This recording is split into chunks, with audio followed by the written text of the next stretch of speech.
নমস্কার। নতুন সরকারের মন্ত্রিসভা বন্টনের পর একের পর এক প্রতিশ্রুতি পূরণ করছে বিজেপি সরকার। তো তারই মধ্যে সোমবারে কিন্তু প্রথম নবান্নে বৈঠক হয়েছে মুখ্যমন্ত্রী শুভেন্দু অধিকারীর সাথে সমস্ত মন্ত্রীদের। তো এই মন্ত্রিসভায় কিন্তু তিনি জানিয়েছেন যে ডাইরেক্ট বেনিফিশিয়ারি অর্থাৎ ডিবিটি লিঙ্কের মাধ্যমে কিন্তু রাজ্যের সমস্ত প্রকল্পে টাকা ঢুকবে সমস্ত মানুষের অ্যাকাউন্টে এবং সমস্ত বেনিফিশিয়ারি ডিবিটির মাধ্যমে, যেটা নরেন্দ্র মোদীজির নেতৃত্বে দেশের সরকার করেছে, ডাইরেক্ট বেনিফিট ট্রান্সফারের মাধ্যমে হবে এবং সবটাই স্বচ্ছতার সঙ্গে হবে। চালু থাকা কোনো সামাজিক কল্যাণকর কর্মসূচি বন্ধ এই সরকার করছে না। তিনি এটাও জানিয়েছেন যে কোনো জনমুখী প্রকল্প হোক, কোনো সামাজিক প্রকল্প, সেটা কিন্তু বন্ধ হচ্ছে না, সমস্তটাই চালু থাকবে।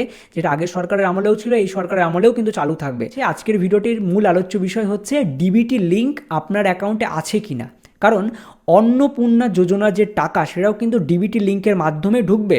আপনার কোন ব্যাংকের সাথে ডিবিটি লিঙ্ক করা আছে সেটা আজকে আপনি কিভাবে চেক করবেন এবং ডিবিটি লিঙ্ক না করা থাকলে কিভাবে সেটা লিঙ্ক করবেন সেটা জানাবো অবশ্যই ভিডিওটির মাধ্যমে। নমস্কার, আমি করণদীপ আর আপনারা দেখছেন KD Bangla news YouTube channel. তো আসুন ভিডিওটি এখানে শুরু করি। তবে তার আগে চ্যানেলে নতুন হয়ে থাকলে চ্যানেলটিকে সাবস্ক্রাইব করতে মোটেও ভুলবেন না এবং ভিডিওটি ভালো লাগলে অবশ্যই লাইক, শেয়ার, কমেন্ট করতেও ভুলবেন না।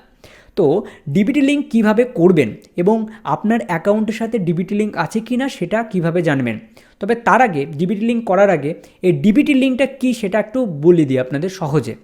ডিবিটি লিঙ্ক, ধরুন আপনার একটা ব্যাংকের বই রয়েছে, এটা দিয়ে একটা উদাহরণ দিয়ে আমি বলছি, তারপরে কিভাবে করবেন বা ডিবিটি লিঙ্ক আছে কি না সেটাও শিখিয়ে দেবো। কম্পিউটার স্ক্রিনে যাব তখন আপনাদের শিখিয়ে দেবো। তো এই ডিবিটি লিঙ্ক কথার অর্থ কী? ডাইরেক্ট বেনিফিশিয়ারি ট্রান্সফার, অর্থাৎ আপনার ব্যাংকের অ্যাকাউন্টে সরাসরি আধার কার্ডের মাধ্যমে, আধার কার্ড নাম্বার দিয়েই সরাসরি কিন্তু টাকাটি চলে যাবে আপনার ব্যাংকের অ্যাকাউন্টে। তো এবার ধরুন আপনার দুটো ব্যাংকের অ্যাকাউন্ট রয়েছে বা একটা ব্যাংকের অ্যাকাউন্ট রয়েছে। একটা ব্যাংকের অ্যাকাউন্ট থাকলে তো কোনো অসুবিধা নেই, কোন ব্যাংকে ডিবিটি আছে সেটা আপনি বুঝতেই পারছেন। যদি আপনার ব্যাংক অফ ইন্ডিয়ার অ্যাকাউন্ট থাকে তাহলে ব্যাংক অফ ইন্ডিয়ায় থাকবে, যদি না থাকে সেটাও করিয়ে নেবেন, এটা আমি দেখাবো।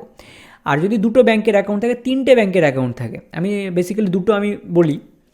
অনেকেরই ধরুন আপনার লক্ষ্মীর ভাণ্ডার প্রকল্প যেটা টাকা ঢুকতো সেটা স্টেট ব্যাংকের অ্যাকাউন্টে ঢুকতো। এবার কিন্তু স্টেট ব্যাংকের অ্যাকাউন্টে ঢুকবে না যদি আপনার ডিবিটি লিঙ্ক ব্যাংক অফ ইন্ডিয়ার সাথে থাকে। আপনার যদি ব্যাংক অফ ইন্ডিয়া আর স্টেট ব্যাংকে দুটো ব্যাংকের বই থাকে বা অন্যান্য ব্যাংকের, আমি একটা উদাহরণস্বরূপে বলছি, আমি দুটো ব্যাংক ধরে নিয়েছি, আপনার স্টেট ব্যাংকের অ্যাকাউন্ট আছে, ব্যাংক অফ ইন্ডিয়ার অ্যাকাউন্ট আছে।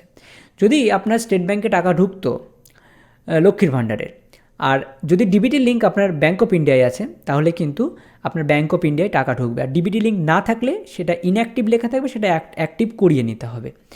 ঠিক আছে, এইবার এই ডিবিটি লিঙ্ক কিন্তু যে কোনো একটা ব্যাংকের অ্যাকাউন্টের সাথে থাকবে এবং সেটা আপনার আধার কার্ডের মাধ্যমে, আধার কার্ডের সাথে কোন ব্যাংকটা সচল রয়েছে, অ্যাক্টিভ রয়েছে সেটা কিন্তু আপনাদের জেনে নিতে হবে। তো আসুন এবার দেখে নিই যে কীভাবে আপনি আপনার ডিবিটি লিঙ্কটি করবেন এবং কিভাবে চেক করবেন যে আপনার ব্যাংক অ্যাকাউন্ট সব ঠিকঠাক আছে কি না। কারণ 1 জুন থেকে কিন্তু 3000 টাকা করে ঢুকে যাবে মহিলাদের অ্যাকাউন্টে, তার আগেই কিন্তু এগুলো করে রাখা উচিত। তো চলুন কিভাবে করবেন সেটা কম্পিউটার স্ক্রিনে দেখে। প্রথমে আমরা দেখে নেব আপনার ব্যাংকের অ্যাকাউন্টে ডিবিটি লিঙ্ক করা আছে কিনা, অর্থাৎ আধার কার্ডের সাথে কোন ব্যাংকের অ্যাকাউন্ট লিঙ্ক আছে সেটা আমরা দেখে নেব। তার জন্য গুগলে চলে আসতে হবে এবং এখানে সার্চ বারে লিখতে হবে UIDAI। লিখে দেওয়ার পর প্রথমে যে ওয়েবসাইট আসবে তার উপরে ক্লিক করে দিতে হবে। ক্লিক করে দেওয়ার পর প্রথমে যে ল্যাঙ্গুয়েজ আসবে ইংলিশ আমরা সিলেক্ট করে নিলাম। তারপরে এমন ইন্টারফেস ওপেন হয়ে যাবে, দিয়ে নিচের দিকে চলে আসবেন। নিচের দিকে আসার পর ভেরিফাই আধার নাম্বার এই অপশানে ক্লিক করবেন। তারপরে আপনার সামনে এমন ইন্টারফেস ওপেন হয়ে যাবে, এখানে লগ ইন বাটনে ক্লিক করতে হবে। তারপরে এখানে আপনার আধার কার্ডের নাম্বারটি বসিয়ে দেবেন। বসিয়ে দেওয়ার পর নিচে ক্যাপচার কোড অপশান যেটা রয়েছে, ক্যাপচার কোডটি দেখে দেখে বসিয়ে দেবেন। তারপরে লগ ইন উইথ ওটিপি এই অপশানে ক্লিক করতে হবে। তারপরে আপনার আধার কার্ডের সাথে যে নাম্বার লিঙ্ক রয়েছে সেই নাম্বার একটি ওটিপি চলে যাবে 6 সংখ্যার, সেই ওটিপিটা এখানে বসিয়ে দিতে হবে, দিয়ে লগ ইন বাটনে ক্লিক করতে হবে। লগ ইন বাটনে ক্লিক করলে আপনার আধার সার্ভিসেস পুরোটাই ওপেন হয়ে যাবে, অর্থাৎ আপনার আধার কার্ডের যেই সমস্ত ডিটেলস এখানে আপনি দেখতে পারবেন। নিচের দিকে আপনি চলে আসবেন এবং এখানে লেখা থাকবে ব্যাংক সিডিং স্ট্যাটাস, এই অপশানে ক্লিক করবেন। ক্লিক করার পর দেখতে পারবেন এখানে আপনার যে আধার কার্ড সেটি কোন ব্যাংকের সাথে ডিবিটি লিঙ্ক আছে, ডাইরেক্ট বেনিফিট ট্রান্সফার। অর্থাৎ আমার দেখুন ব্যাংক সিডিং অ্যাক্টিভ রয়েছে, অর্থাৎ আমাকে যদি টাকা পাঠাই আধার কার্ডের মাধ্যমে তাহলে কিন্তু এই ব্যাংক অফ ইন্ডিয়ার অ্যাকাউন্টে আমার ঢুকবে। এবং আমি লাস্ট আপডেট যেটা করেছি 15/2/2026 এটা আপডেট করেছিলাম, তাই এখানে অ্যাক্টিভ রয়েছে। আপনাদের যদি অ্যাক্টিভ না থাকে তাহলে একটা ডিঅ্যাক্টিভ বা ইনঅ্যাক্টিভ লেখা থাকবে, তো এইভাবে সরাসরি আপনারা দেখে নিতে পারবেন আপনার অ্যাকাউন্টে আধার কার্ডের সাথে ডিবিটি লিঙ্ক আছে কি না, বা কোন ব্যাংকের সাথে আছে সেটাও দেখে নিতে পারলেন। তো এবার আসি, যদি এখানটায় ইনঅ্যাক্টিভ লেখা থাকে তাহলে অর্থাৎ আপনার যদি আধার কার্ডের সাথে লিঙ্ক না থাকে কোনো ব্যাংকের অ্যাকাউন্ট, সেটা লিঙ্ক কিভাবে করবেন সেটাই আমরা দেখাবো এবার। ডিবিটি লিঙ্ক করার জন্য আপনার মোবাইলে যে কোনো ব্রাউজার ওপেন করে নেবেন এবং সেখানে সার্চ করবেন এনপিসিআই। এনপিসিআই লেখার পর প্রথমে যে ওয়েবসাইটটি আসবে তার উপরে ক্লিক করতে হবে এবং এখানে যে 3টে লাইন রয়েছে এই 3 লাইনের উপরে ক্লিক করতে হবে। নিচে কাস্টমার অপশানে ক্লিক করতে হবে এবং তার নিচে দেখতে পারবেন আধার সিডিং, এই অপশানে ক্লিক করে এমনই কিন্তু রিডাইরেক্ট হয়ে পেজটা এমনই চলে আসবে। তারপরে বাঁদিকের কোনায় আধার সিডিং অপশানে ক্লিক করে এখানে আপনার আধার কার্ডের যে 12 সংখ্যা সেটা এখানে লিখে দেবেন। আধার কার্ডের 12 সংখ্যা লিখে দেওয়ার পর পাশেই দেখতে পারবেন রিকোয়েস্ট ফর আধার, এখানে সিডিং অপশানে ক্লিক করবেন। তার নিচে আপনারা দেখতে পারবেন সিডিং টাইপ, প্রথম অপশানটি হচ্ছে ফ্রেশার্স, অর্থাৎ আপনার যদি কোনো ব্যাংকের সাথে লিঙ্ক না থাকে তাহলে প্রথম অপশানটায় ক্লিক করবেন এবং তারপরে যদি আপনার একটা ব্যাংক রয়েছে কিন্তু সেই ব্যাংকে আপনি আবার সিডিং করতে চান, যদি ডিঅ্যাক্টিভেট হয়ে থাকে তাহলে কিন্তু আপনার দ্বিতীয় অপশান, এবং যদি আপনার অন্য ব্যাংকের অ্যাকাউন্টের সাথে সিডিং থাকে সেটা আরেকটা কোনো ব্যাংকের সাথে আপনি সিডিং করতে চান দ্বিতীয় কোনো ব্যাংকের সাথে, তাহলে 3 নম্বর অপশানে ক্লিক করবেন। তো আমরা এখানে আমাদের ব্যাংকে সিডিং আছে কিন্তু আমরা অন্য একটা ব্যাংকে সিডিং করব, তার জন্য নিচের অপশানে ক্লিক করব। আপনাদের যদি কোনোটাই না থাকে তাহলে ফ্রেশ অপশানে ক্লিক করতে পারেন। তার পাশে আপনারা দেখতে পারবেন সিলেক্ট ইউর ব্যাংক। এবার আপনি কোন ব্যাংকের অ্যাকাউন্ট রয়েছে সেই ব্যাংকের নামটি এখানে খুঁজে সিলেক্ট করে দেবেন।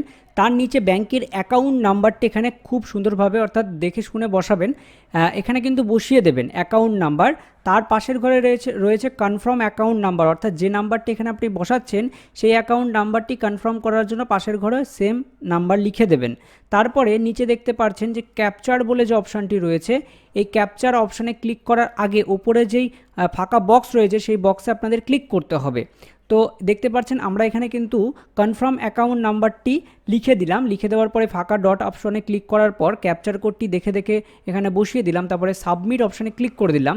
নিচের দিকে আসবেন, নিচের দিকে আসার পর এগ্রিতে ক্লিক করবেন এবং আপনার আধার কার্ডের সাথে যে নাম্বার লিঙ্ক রয়েছে সেই নাম্বার একটি ওটিপি যাবে, সেই ওটিপিটা এখানে বসিয়ে দেওয়ার পর নিচে দেখতে পাচ্ছেন কনফার্ম যে বলে অপশান রয়েছে কনফার্ম অপশানে ক্লিক করতে হবে। তারপরে কিছুক্ষণ এখানে অপেক্ষা করতে হবে বা এখানে কনফার্ম অপশান আসবে, আবার কনফার্ম অপশানে আপনাদের ক্লিক করতে হবে। তো কনফার্ম অপশানে ক্লিক করে দেওয়ার পর আমার কিন্তু এখানে সিডিং হচ্ছে, একটু ওয়েট করতে হবে। একটুখানি ওয়েট করার পর দেখতে পাচ্ছেন এরপরেই কিন্তু অপশান চলে আসবে যে আমার কিন্তু অলরেডি সিডিং হয়ে গেল, অর্থাৎ আমার কিন্তু একটা ব্যাংকের থেকে আমি আরেকটা ব্যাংকে সিডিং ট্রান্সফার করলাম, তাই জন্য কিন্তু এই কনফার্ম অপশানটি লাস্টে আসলো। তো এবার দেখতে পাচ্ছেন সাকসেসফুলিভাবে আমার ব্যাংকের বইয়ের সাথে অর্থাৎ আমার ব্যাংকের অ্যাকাউন্টের সাথে কিন্তু আধার কার্ড সিডিং হয়ে গেল, সেটাই কিন্তু দেখিয়ে দিল। এইভাবেই কিন্তু আপনারা খুব সহজেই সিডিং করে নিতে পারবেন, আপনার মোবাইল ফোনের মাধ্যমেও করতে পারবেন ঠিক এমনভাবে। তো ভিডিওটি শেষ করার আগে কিছু কথা বলে রাখি, এই সার্ভার কিন্তু খুব প্রচণ্ড স্লো রয়েছে, তা একটু সময় লাগতে পারে, ধৈর্য ধরে করবেন। ভিডিওটি এখানেই শেষ করছি, দেখা হচ্ছে পরবর্তী কোনো লেটেস্ট আপডেটে। ধন্যবাদ।